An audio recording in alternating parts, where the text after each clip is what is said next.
নিরামিষ মোচার ঘন্ট করব, তাই মোচা কেটে জলে ভিজিয়ে রেখেছি।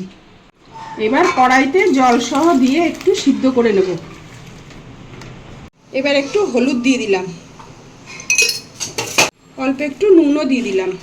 সেদ্ধ করা হয়ে গেছে, এবার জলটাকে ঝরিয়ে নিচ্ছি মোচা থেকে। এবার আলু ভেজে নিচ্ছি, বাদাম ভেজে নিচ্ছি। তেল গরম হয়ে গেছে, দারচিনি, লবঙ্গ, এলাচ সোমবার দিয়ে দিলাম। পেস্ট করে রাখা কাঁচা লঙ্কা, আদা, জিরে আর দুটো শুকনো লঙ্কা দিয়ে দিলাম। মশলা কষানো হয়ে গেছে, মশলা থেকে তেল ছেড়ে দিয়েছে। এবার টমেটো কুচিটা দিয়ে দিলাম, অল্প পরিমাণে হলুদ গুঁড়ো দিয়ে দিলাম, পরিমাণ মতো নুন দিয়ে দিলাম। এবার সিদ্ধ করে রাখা মোচাটা দিয়ে দিচ্ছি,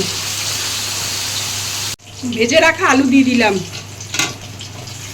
ভেজে রাখা বাদাম দিয়ে দিলাম,